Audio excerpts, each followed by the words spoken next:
ճանաչել իրան։ Սուրբ Գիրքը այսօր շատերը գրաղ են դնում եւ ուզում են հավատացյալ դառնալ, դա չի ստացվի։ Դրա համար Տիրոջ խոսքում գրված է Եսայի 34:16-ը։ Տիրոջ գրքի մեջ փնտրեցեք ու կարդացեք։ Այսօր ուշադիր լսեք ինչ եմ ասում։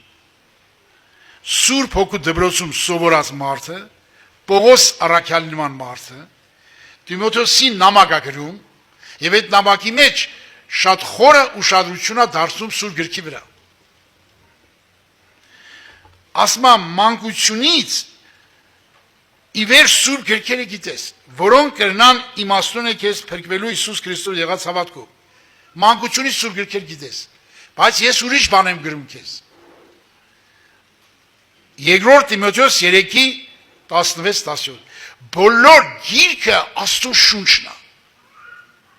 Այսինքն ես գրքի մեջ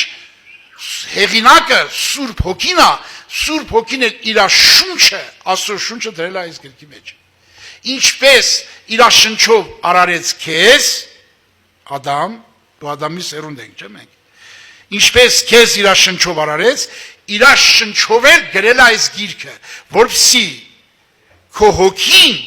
միաձուլվի իր շնչի հետ։ Այս գրքի մեջ Սուրբ Հոգու շունչը կա։ Ինչ իսկ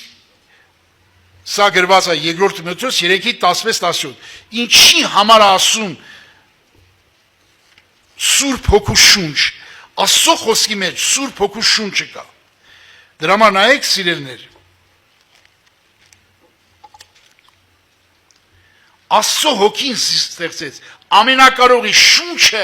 ինձի կյանք տվավ, այսինքն այս խոսքի մեջ Սուրբ Հոգու շունչ կա, այս շունչը, որ ներգործի վրա կյանք է ստանալ։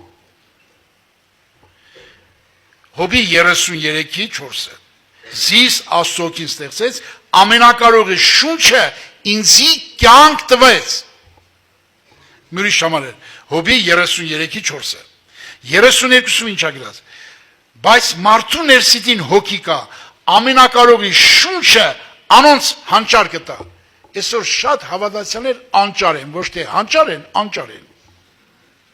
Մեղքի դեմ, ցանկությունների դեմ, Facebook-ի դեմ, անճար են, չեն կարող ազատվել։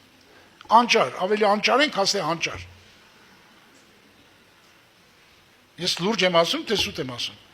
Այսօր կարող է հոգիներ էլ կարող է ասես մտածել։ Ես հանդիպել եմ այդպիսի երիտասարդ։ Դες Պավել եղբայր անխելք մարդ է։ Ես էլ գիտեմ անխելք եմ, ես չեմ զարմանում, որ անխելք եմ։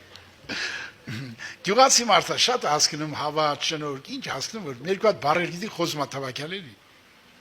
Ես հավատացում եմ, տենց մարդիկ կան, ստես մտածում են իմ մասին։ Ես չեմ զարմանում։ Ես հիշում եմ տարիներ առաջ, շատ տարիներ առաջ, քաղաքի եղբայրներից կային, քույրերից կային, ասում են, Պավել եղբայրը գյուղացի տղա է, նա շատ է հասկանում հավատն ինչ բան է, որ այդ ասողները սաղ աշխարհ կացին։ Մեկը չմնաց հավատքի մեջ։